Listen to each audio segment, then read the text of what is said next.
Hey everyone. Let's dive into something I think we can all relate to. Procrastination. That urge to just push things off even when we kind of know we shouldn't. It's definitely a universal experience. It really is. Mm. And we got some great listener submissions on this. Oh, yeah. Yeah, especially excerpts from this book Soon by Andrew Santella. Okay. And we're going to be looking at like all sorts of stuff, historical figures, some psychology research, and really try and understand procrastination as something more than just being lazy. I think that's really important. It's so often just dismissed as, oh, you're just lazy. Right, exactly. It's way more complex than that. Hmm. And one of the things that Santella talks about that I found so fascinating is that, even the most brilliant minds, they weren't immune to this. Like he talks about Charles Darwin, the father of evolution, Right, right. and he delayed publishing his most famous work on the origin of species for like 2 decades. Yeah, he actually spent, I think it was 8 years just dissecting and categorizing barnacles. 8 years on barnacles. Yeah. Yeah, which seems kind of like maybe the ultimate procrastination, right? It does. I mean, so what was going on there? What led to that delay? Well, so Santella talks about how Darwin came from this very religious family. Okay. And so, his theories were going to like directly challenge the creationist views at the time. So he was really worried about the backlash, especially from his wife and his dad. I mean, that makes sense. If you think about how much your family and like your social circle can impact what you feel comfortable sharing with the world. Totally. And then on top of that, Darwin was famously meticulous. Uh-huh. So he wanted to be absolutely thorough before he released his theory. So it's like that fear of the backlash combined with this intense need to just make sure everything was perfect. Exactly. It kind of makes you wonder how many like other groundbreaking ideas are out there Yeah. that are being held back by people who are just, maybe afraid to share them or afraid of what the consequences might be. Definitely. I think that happens all the time. So to our listeners out there, like, have you ever had this? Have you ever been so overwhelmed by a task or like just worried about what would happen if you did it that you did anything but that one thing? Oh, yeah. Right. I think we all have. And it kind of brings us to this idea that procrastination isn't just about laziness. Right. It's often tied to these like deeper psychological factors, things like anxiety or fear of failure or even fear of success, which is something that Santella talks about. Fear of success. How could that be a thing? Well, it might seem counterintuitive, but for some people, success is just as scary as failure, right? Because it brings all these like new obligations and expectations and maybe like attention that you don't really want. It's like if I don't try, I can't fail, but I also can't succeed. Yeah, and all the pressures that come with that. Right. And so procrastination becomes this way of kind of protecting yourself from those anxieties. Makes sense. And so this avoidance, this procrastination, it often looks like doing other things, like being really busy with other tasks. Right, like Darwin with his barnacles. Right, right. And Santella brings up this really funny essay by Robert Benchley called How to Get Things Done. Oh, what's that about? Well, basically, Benchley says that anyone can do any amount of work as long as it's not the work they're supposed to be doing at that moment. That's so true. It's like I'll clean my entire house before I sit down and write that paper. Exactly. Oh, man. So good. Okay. Okay, so we've got Darwin, we've got Benchley, but Santella also introduces this really interesting figure, Saint Expedite, the patron saint of procrastinators. Oh, I love this story. Wait, a patron saint for procrastinators? Apparently so. The story goes that he was a Roman centurion in the 4th century. Okay. And he was tempted by, get this, a talking crow. A talking crow. Who symbolized the devil to put off his conversion to Christianity. Wow. But Expedite recognized the danger of delaying, and he killed the crow. So people pray to this saint to help them overcome procrastination. Yeah. Isn't that kind of ironic? Oh, totally. Especially because historians think Saint Expedite probably never even existed. Right. They think his story was actually made up by the early church. To like scare people. Kinda, yeah. To emphasize the spiritual dangers of procrastination. So it's like a tactic to get people to be more prompt with their salvation. Exactly. Wow, that's pretty clever. It is. And what's really fascinating is how this fictional saint still has, like, a huge impact today. Oh, yeah.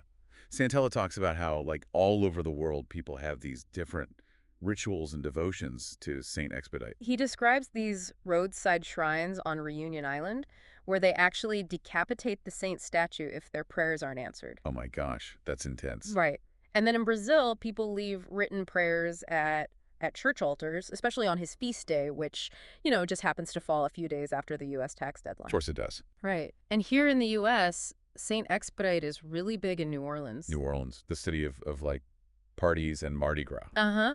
And it's this blend of Catholic and voodoo traditions. Santella even talks about visiting this church in New Orleans, Our Lady of Guadalupe Church, and interviewing the pastor there, Father Tony. Yeah. And Father Tony was really funny because he'd never even heard of Saint Expedite before he got assigned to that church. So he's like the accidental caretaker of a procrastinator saint's shrine. Right. And it shows you how, even traditions based on fictional figures can have this, like, real lasting power. Totally. That's so interesting. And so to really understand this whole procrastination thing, I think we also need to look at the evolution of the to-do list. Absolutely. And Santella, he looks at some really fascinating figures and their approaches to time management. Yeah, he goes all the way from Benjamin Franklin's meticulous virtue tracking to Dwight Eisenhower's time management matrix. Okay, so let's start with Franklin. How did he approach time management?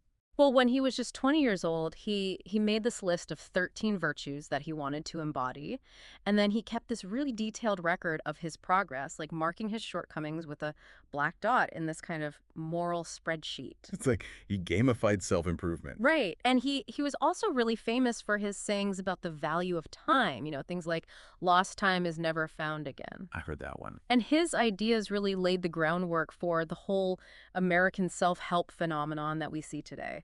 That's interesting. But Santella also points out that Franklin wasn't like a total workaholic. Yeah. He actually enjoyed things like taking long baths and spending time with his mistresses. Right, which shows that even someone as driven as Franklin recognized that there needs to be this balance. Right. You can't just work all the time. Exactly. Okay, so how about Eisenhower? He was a general and then president, right? Right. So he must have been all about, planning and strategy. He was, and he's famous for saying what is important is seldom urgent and what is urgent is seldom important. Oh, I've heard that one too. Right. And that idea became the basis of what's now known as the Eisenhower matrix. Stephen Covey later made it really popular in his whole productivity system. So it's all about prioritizing what's really important, even if it doesn't feel urgent at the moment. Yeah. You basically categorize your to-do list into 4 quadrants. Do now, decide when to do it, delegate it, and delete it. It's like a way to avoid that feeling of being busy but not actually making any real progress. Right. And it kind of makes you think about, do these to-do lists actually help us, or do they just make us feel more stressed about everything we have to do? That's a good question. I mean, maybe it's both. It probably is. But the history of the to-do list is really interesting because it shows how our ideas about productivity have changed over time. And Santella, he talks about this guy, Frederick Winslow Taylor, who's considered like the pioneer of scientific management. What did he do? So he was working in the late 19th and early 20th centuries, and he was all about, like, observing workers really carefully, measuring their actions, and figuring out how to make them as efficient as possible. So he was trying to like turn people into machines, basically. Pretty much. He would use stopwatches to time people and, like, break down their tasks into these tiny little steps and then tell them the most efficient way to do everything. Santella gives this example of Taylor's work at Bethlehem Steel, where he figured out the scientifically best way to shovel coal. Right. And his methods were really controversial. Like, workers hated them because they felt like they were being treated like robots. I mean, I can see why. Yeah, but his ideas ended up being super influential. Like, they influenced Henry Ford's assembly lines, and even people like Lenin and Mussolini were interested in his work. Wow, so his work was about way more than just, shoveling coal efficiently. It was really about this whole shift towards thinking of time as money and making productivity like the ultimate goal. And you could argue that we're still living with the consequences of that today, right? Like with our crazy schedules and this feeling that we always have to be doing something productive. Absolutely. Taylor's legacy is still very much alive.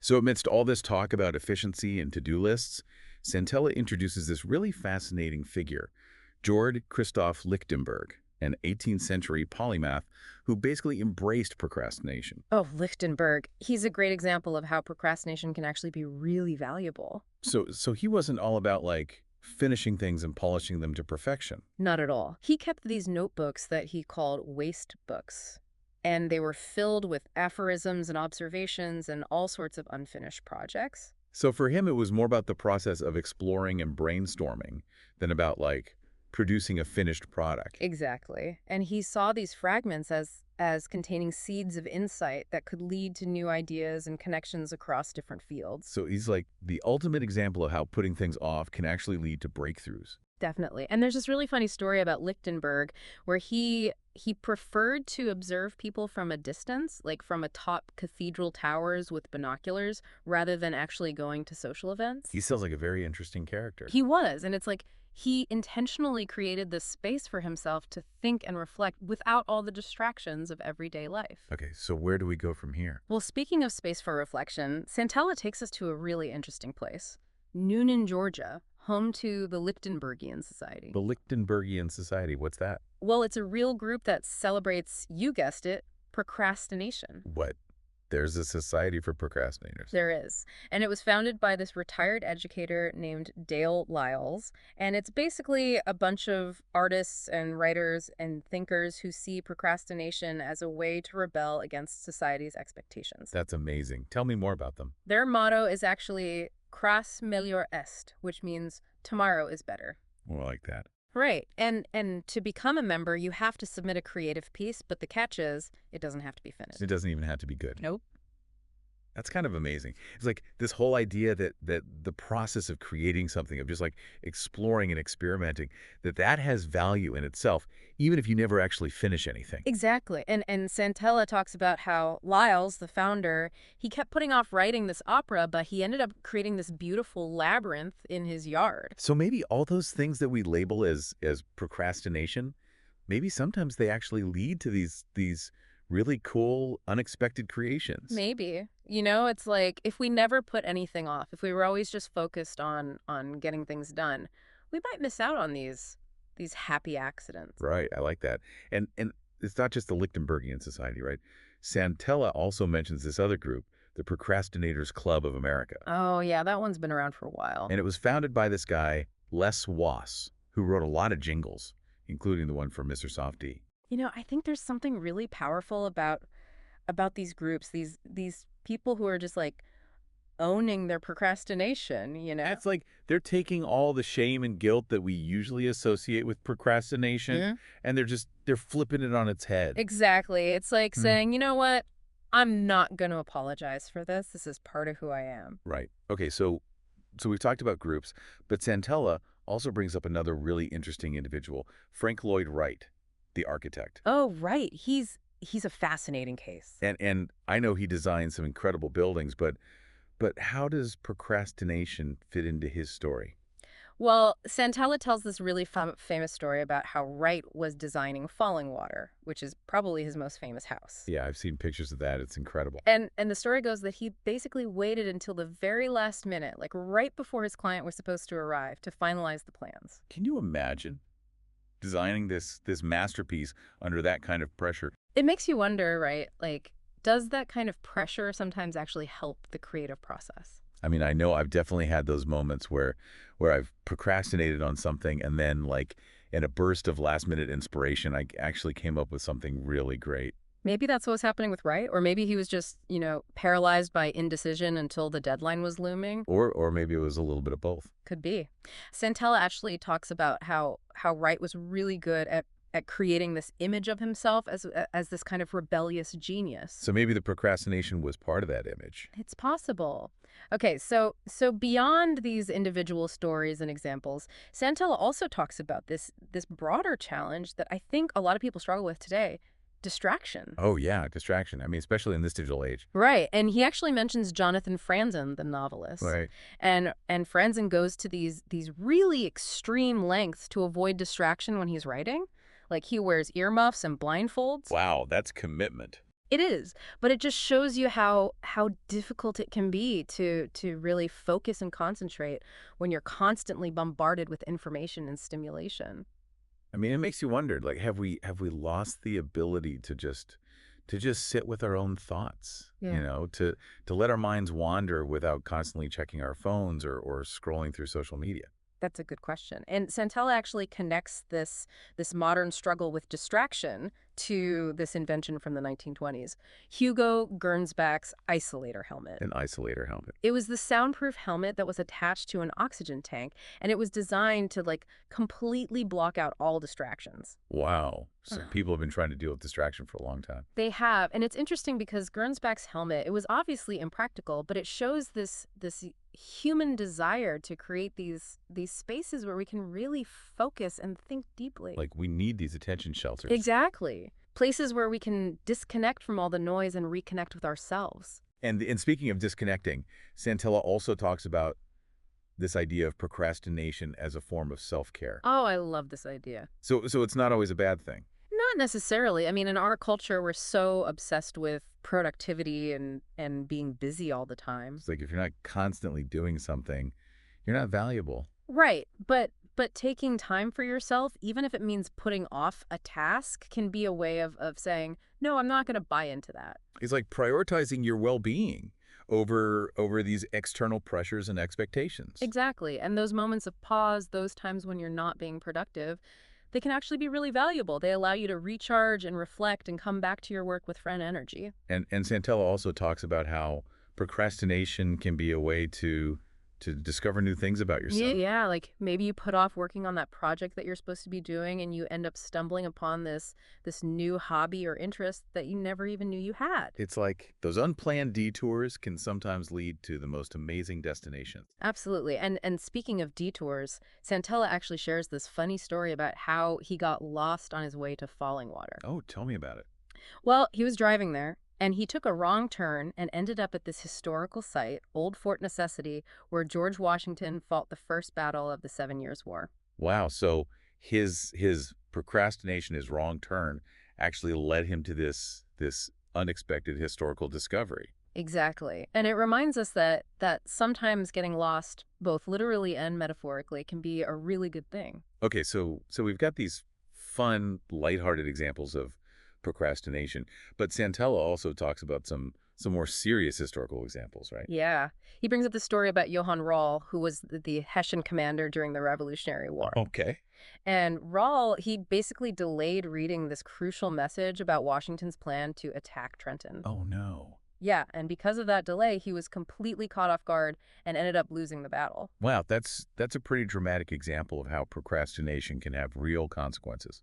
It is, and it reminds us that while procrastination can be the source of creativity and serendipity, it can also be really dangerous if we let it control our lives. Right. It's about recognizing when procrastination is actually just avoidance, Right. when we're putting something off Yeah. because we're afraid to face it. Exactly. But let's go back to the creative side of procrastination for a moment. Okay. Santella actually revisits the story of Falling Water, and he talks about all these different theories about why Wright might have waited until the last minute to design it. So it wasn't just about creating this image of himself as a genius. Maybe not. Santella talks about how Wright might have been struggling with creative block, or maybe he was under a lot of financial pressure, or maybe it was just his way of making sure that his work had the biggest impact possible. It's like he wanted to keep everyone in suspense until the very last moment. Right. Okay, so we've covered a lot of ground here. We've Yeah. talked about procrastination as a source of anxiety, as a catalyst for creativity, as a form of resistance, even as a form of self-care. It's really this complex, multifaceted phenomenon. It is, and I think the most important thing to remember is that we all procrastinate, and it's not always a bad thing. Right. It's part of being human. Exactly. And instead of beating ourselves up about it, we can try to understand it better and figure out what works for us, I like that. I think that's a really great takeaway from our conversation. Yeah. And before we wrap up this episode, I have one last question that I've been thinking about. Oh, what is it? Well, we've talked about the historical and the psychological and even the spiritual side of procrastination, but I've been wondering about like the evolutionary side of it. Oh, interesting. Like could there be an evolutionary advantage to putting things off? I mean, it's so ingrained in us. It happens across all these cultures and time periods. It does make you wonder if it serves some kind of purpose for our ancestors. Exactly. And some scientists and researchers, they've actually suggested that milder forms of procrastination, it might have actually been adaptive. Oh, okay. How so? So think about it. Our early ancestors, they're living in this world that's full of danger, right? predators, like harsh weather, not enough food. Right. Survival was a daily challenge Exactly. And in that kind of environment, if you were like always focused on long-term goals, planning for the future, it might have actually made it harder to survive. because you wouldn't be able to react quickly to those immediate threats. Right. The people who were more likely to survive and pass on their genes were the ones who were really good at responding to immediate dangers and just grabbing resources when they were available. So what we might see is procrastination today. Back then, it was actually a way to stay Yeah, alive. potentially, yeah. It's like this preference for immediate action over delayed gratification, which, that's kind of the definition of procrastination. So maybe our tendency to put things off, it's not a flaw. It's this ancient survival instinct.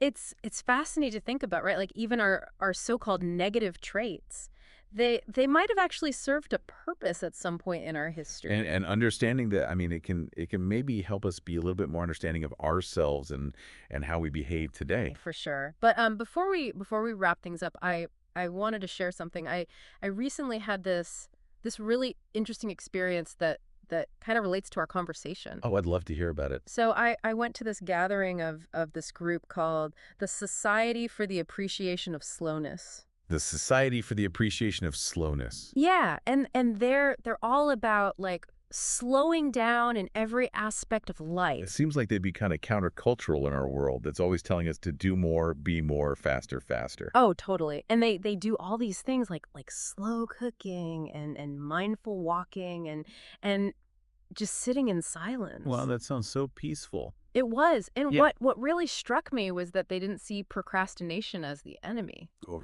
They actually kind of embraced it as this natural part of life, this necessary counterbalance to all the demands and the busyness of the world. that's a really different way of looking at it. It is, and they talked about how, by slowing down, by allowing ourselves to pause and to put things off sometimes, we actually create space for new ideas and for those unexpected moments that can lead to really amazing things. I love that. It's like giving ourselves permission to just be. Exactly. And I think that's a really important message for all of us, especially in a world that's constantly telling us that we need to be productive and achieve all the time. So to kind of recap everything we've talked about, it sounds like procrastination, it's not always this bad thing.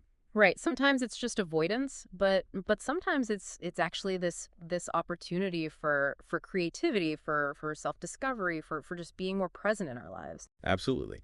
So, as we wrap up this deep dive into procrastination, why don't we try and distill everything we've learned into like a 10-point summary? Oh, I like that. Okay, so first, we talked about how even really successful people procrastinate, like Charles Darwin. Right. It's a universal experience. Second, procrastination is often caused by anxiety or fear, not just laziness. Third, the story of Saint Expedite, even though it's probably made up, it shows how long we've been anxious about procrastination. Fourth, the to-do list has evolved over time, reflecting our ongoing struggle with time management. Fifth, Dirk Christoph Lichtenberg's waste books show how procrastination can actually lead to creative breakthroughs. Sixth, the Lichtenbergian Society shows that embracing procrastination can be a form of rebellion and a way to encourage creativity. Seventh, Frank Lloyd Wright's last-minute design of falling water raises questions about the link between procrastination and genius. Eighth, distraction is a problem that's been around for centuries, not just a modern issue.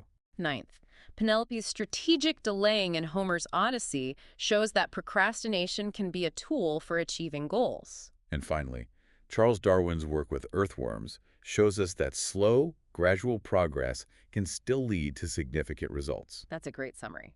So there you have it, 10 key takeaways from our exploration of procrastination. It's not always the villain it's made out to be. Maybe those moments of pause are actually what we need to discover something new about ourselves or the world. Absolutely. Until next time, embrace those moments of delay and see where they lead you.